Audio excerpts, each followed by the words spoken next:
Hello, I'm Kathleen, and I carry a vivid memory from a few months back that I feel compelled to share. It's a story about recognizing toxic behavior and the importance of standing up against it. I'm 31, and my immediate family includes my 34-year-old husband, Anthony, and our kitten.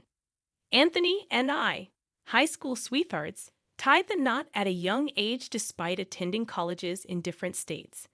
Our bond remains strong, and next month we'll celebrate our 13th year together. Regrettably, my mother-in-law, Carol, won't be joining us. From the start, Carol harbored a dislike for me. With two sons, she had always indulged and spoiled them, considering no one worthy of her precious boys.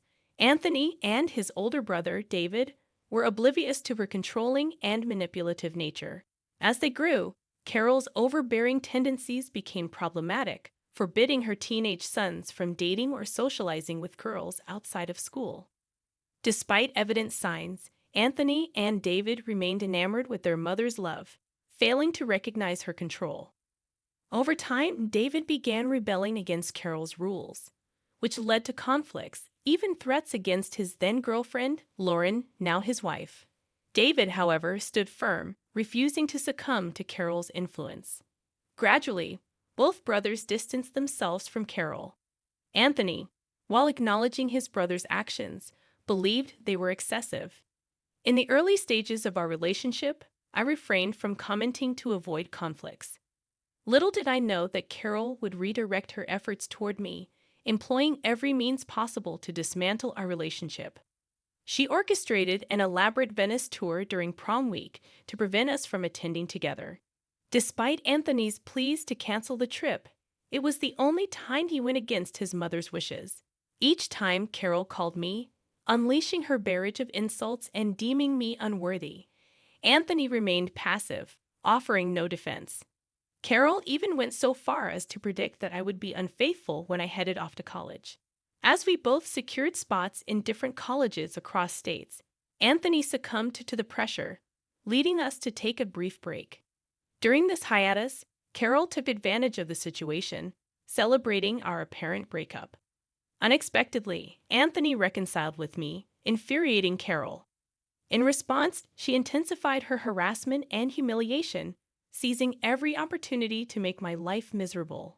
In an attempt to address the issue, I approached Anthony, expressing my grievances. Anthony, your mother is consistently disrespectful towards me. Despite my efforts to be friendly and welcoming, she berates me and hurls insults. I'm growing weary of her behavior, and you need to address it. Anthony responded dismissively, defending his mother. Kathleen, you know my mother is a bit sensitive after what happened with David. She fears losing me as well and genuinely believes she's looking out for my future. Don't take her words to heart. Infuriated, I pressed further.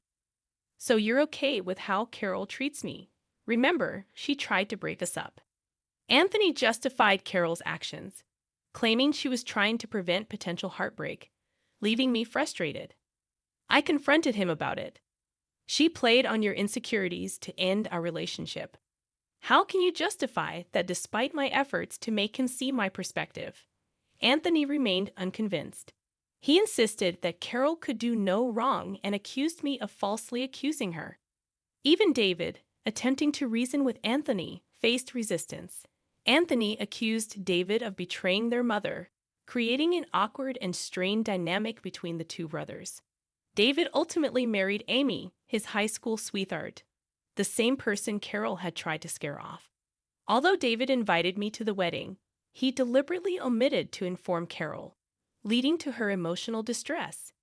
Carol desperately attempted to persuade Anthony to intervene and secure an invitation for her. Anthony, known for being a mama's boy, engaged in a heated argument with David about Carol. Initially reluctant to attend the wedding to support Carol, Anthony faced my challenge, questioning whether boycotting the event was justified given Carol's history with David and Amy. I pointed out Carol's persistent complaints about Amy supposedly taking David away from her during high school, attempting to defuse the situation. I asserted that it was a misunderstanding, acknowledging that mothers can sometimes become overly involved.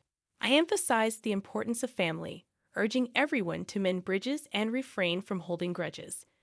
I reminded Anthony that the decision of whom to invite to the wedding rested with David and Amy. I emphasized the need to respect their autonomy, discouraging any requests. Despite my inability to attend the wedding, I expressed my concern that they might be making a mistake. Planning to RSVP the following day in the hope of influencing their decision, highlighting the potential consequences. I warned Anthony that not attending the wedding might result in being cut off by David and Amy, just as they had done with Carol.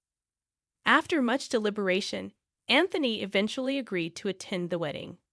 I felt optimistic that this decision might bring positive change, allowing David and Amy to enjoy their happiness without interference from Carol. They chose to organize the wedding far away to prevent Carol from showing up. However, Carol's reaction was intense when Anthony showed her pictures from the wedding. She cried on his shoulders and insisted on his company for a month. Anthony even canceled our planned Colorado trip to make amends with her. Witnessing how he handled the situation left me feeling pretty heartbroken. Despite the certainty that our love ran deep, breaking up was no longer an option. My only hope was that Anthony would come to his senses regarding Carol's troubling behavior. Fast forward 3 years, and Anthony finally proposed to me. Carol, displeased, put on a facade of happiness for him. Yet, I later discovered she had refused to give him her engagement ring, convinced that I was a gold digger and our marriage wouldn't last. I loved the ring Anthony chose for me, a testament to our financial independence as engineers. Carol's jewelry was the last thing I desired. Wedding planning became a nightmare as Carol inserted herself into every aspect, from cake tasting to venue selection. Disapproving of my vintage theme, she deemed it boring and tacky. Despite my indifference, Anthony and I carefully considered every decision. Frustrated, I confronted him, insisting that his mom needed to give us space. This is getting ridiculous. We're the ones getting married, and your mom needs to let us decide on our own. I don't need her input on everything. She hates every decision I make. You need to tell her to back off. Anthony defended his mother, claiming she wanted the best for us, tired of this excuse. I argued that she deserved to be uninvited from David's wedding due to her interference. Though we welcomed her presence, her negative remarks about my choices were unacceptable.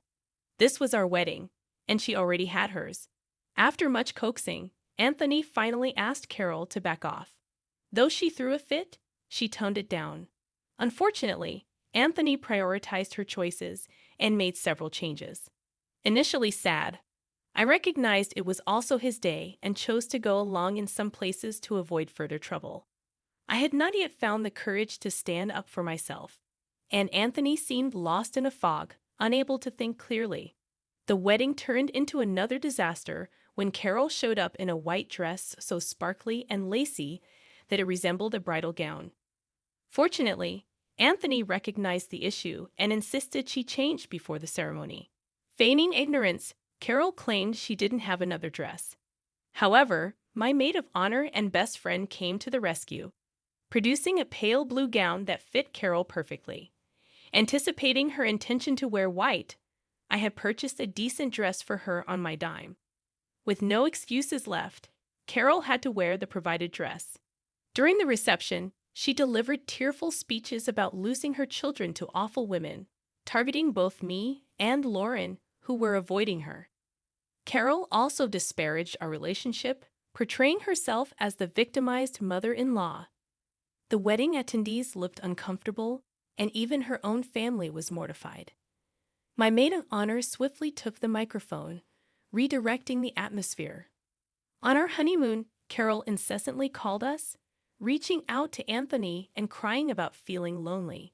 She bombarded us with 5 calls a day, and when unable to reach Anthony, she called me, accusing me of taking her son away. Just a month after the wedding, she insisted that no matter what I did, he would always choose her over me, asserting that he would never love me more than his mama. Attempting to reason with her, I explained that we were on our honeymoon and she needed to stop calling us so frequently. When Anthony's phone died, he went back to our room to charge it, emphasizing that there was no intention of keeping him away from her. Kathleen, it's clear to me how driven you are by greed. Your sole focus is on extracting money from him, ignoring the fact that he supports me financially and genuinely cares for me, something he's been doing since his father passed away a decade ago. Carol, you may be his mother, and it's natural for him to support you. But I am financially stable on my own and have no interest in his money. Stop falsely accusing me of trying to exploit him.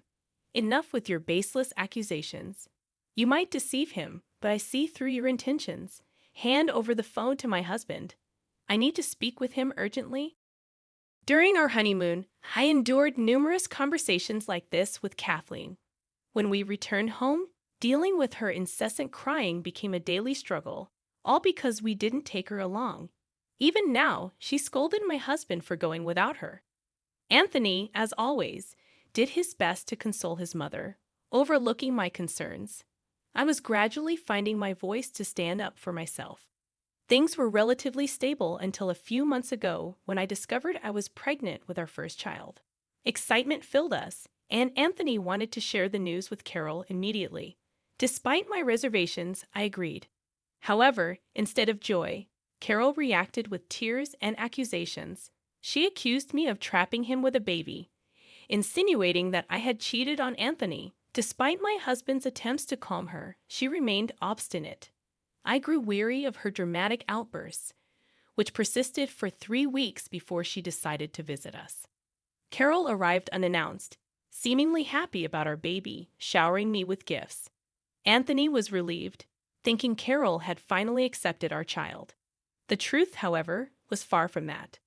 I felt a sense of unease about Carol's newfound happiness and decided to approach the situation cautiously.